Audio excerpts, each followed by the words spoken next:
This just revealed a lot about the Vancouver Canucks as Elias Pettersson speaks out on this past season, revealing shocking details on his plan heading into this offseason and next year, which leaves management and fans fired up on what's next for the team's superstar. We're going to break down all this and more later on this episode, including quotes from Pettersson, so you'd want to stick around for that. Before we get into that, if you're watching this video and you haven't subscribed yet, we're trying to reach our goal of 7,000 subscribers. It's completely free to click the subscribe button. We'll keep you up to date on everything to do around this crazy offseason for the Vancouver Canucks. But with that, Griffin, we got up straight into the first topic here, where we do know Petey spoke out to the media today, and he started off by saying, I've got resources here. I've got great resources back in Sweden. I'm going to stay here, do some extra work before going home to Sweden. Now, we've seen previously and a few minutes before, Rick Tocchet kind of called out Petey, saying the plan has to change. I don't think he can train the same way. Going into last offseason, we know he dealt with injuries. We know he came in and had a pretty bad season, for lack of better words. 45 points in 64 games. What's your thoughts on him just kind of sticking around the Canucks organization for a couple weeks before he heads home with his family?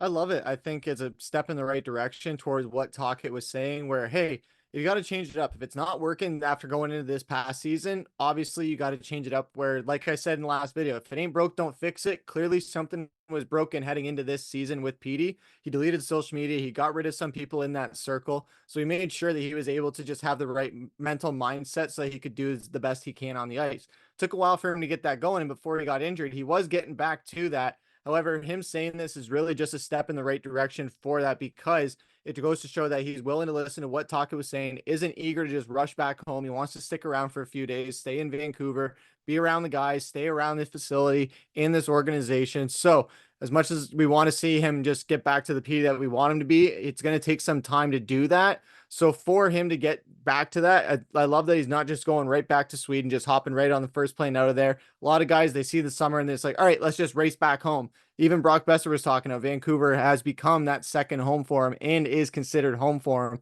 So for P to consider this home in a way, that's a big step for him and going into the second year of a massive contract. And listen, a lot of trolls are going to say, why is he running back to Sweden? But listen, everyone wants to go home with their family in the offseason, but seeing him spend extra time in Vancouver to work on the things he needs to is awesome to see. But listen, he continued on when the media asked him why his shot sucked this year and why he was a lot slower. He said, I'm not sure, but I'm definitely going to work on it. And this kind of led into him talking about his strength. He said, it's what I need. Strength doesn't come easy for me. I didn't get the best genetics from my parents, obviously, as he was joking.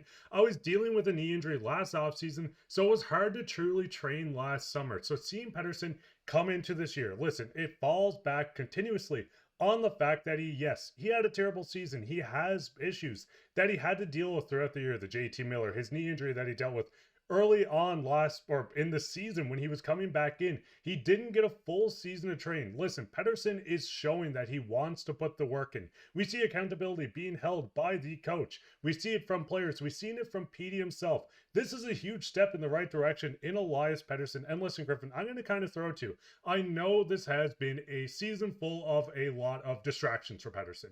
We've seen it with the media. We've seen it with JT Miller. We've seen it from everything from his on-ice performance. What's your thoughts on him just kind of taking accountability, saying that, yes, I was dealing with an injury. I need to work harder. I'm going to be in Vancouver for longer. He wants to make things work to turn this around. Yeah, I mean, he was fully honest and open with everybody. And I think a lot of people just jump in the comments saying, oh, he's making excuses. He was taking accountability all year and he never improved on the ice. But knee tendonitis isn't necessarily something that goes away like that. It lingers for a while. And that's just for normal people like us. For an athlete where it's a very severe injury like that on a more extreme scale than a normal person, it's going to take a lot longer to heal from it. Now, that being said, he still is a professional athlete, doesn't entirely excuse his season. I know there's a whole bunch of bevy things like that.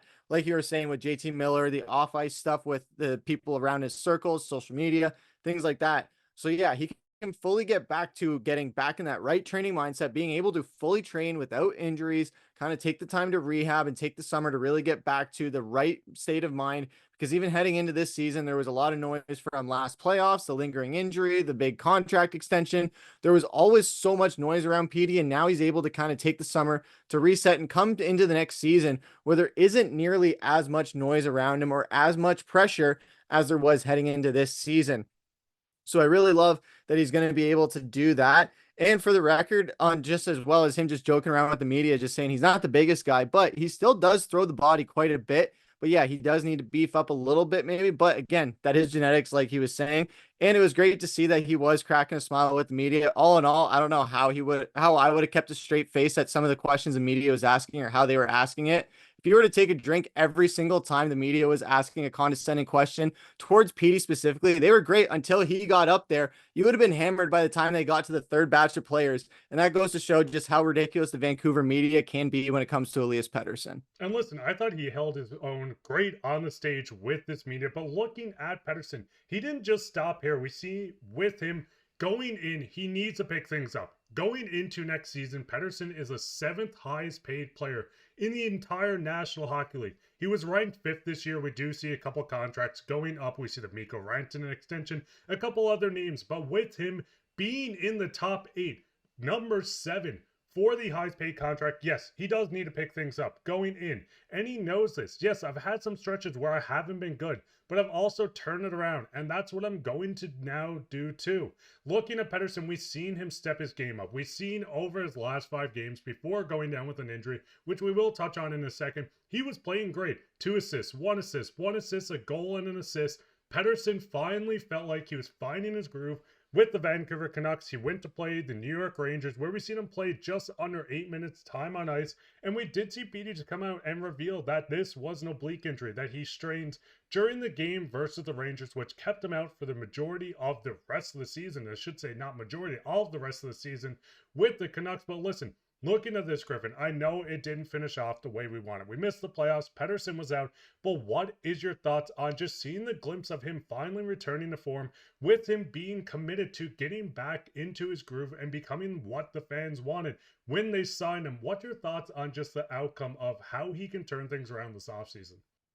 It goes to show that it gives me a lot more hope heading into next season, in all honesty, because it goes to show he was starting to get back into that groove, starting to eliminate the noise. JT Miller was long gone by then. Yes, he was playing against JT Miller in that final game. However, he was pretty far removed from the organization by that point. He had gotten rid of social media, gotten rid of some people in his inner circle. So like I said earlier, with the things he's doing to make sure he can get back to his previous self next season. So with that, he was starting to trend towards that way, which made the injury all the more unfortunate, because had we had him, even with Niels Höglander being gone, as great as he was playing, if we had had just one of those guys back during this final stretch, I do think that we would have been able to finally make that playoffs. And had Pettersson continued his slump the way he was, I would have been very concerned heading into this offseason. However, the fact that he's in the right mindset, it seems like he's getting back to being fully healthy. He'll be able to fully train this offseason.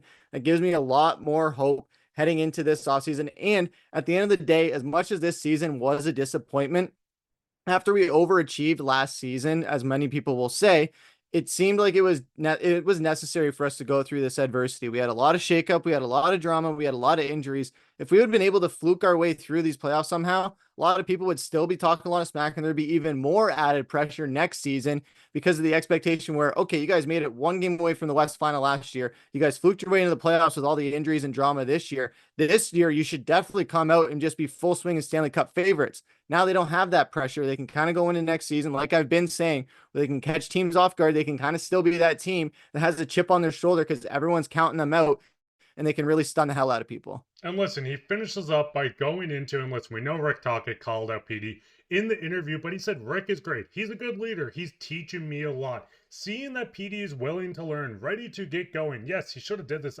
last offseason. He dealt with injuries. It was a bad season for him, but listen, Canucks fans, I understand. He's getting paid a lot. More than most people in the NHL, more than 99% of the NHL. We know he had a bad season, but as much as people hate on PD for his on-ice performance, you can't say that no points in his career, you didn't look at him as a star player. We've seen him put up 100 some odd points. We've seen him be a Selke level guy. He can get back to this. He needs to work. And listen, if he goes into next season and continues to not perform, then Canucks management really needs to figure out what they're doing with their star forward. Obviously, if they want to trade him, it has to be before July 1st, or he has the full rights to decline a trade. It's going to be a crazy offseason, Canucks fans. But what's your thoughts on this? What's your thought on Petey just coming out and saying, hey, I didn't have a good season and I want to work on this? He spoke on everything around this. He even spoke on JT Miller, where he said, listen, we weren't the best of friends, but we respected each other as teammates.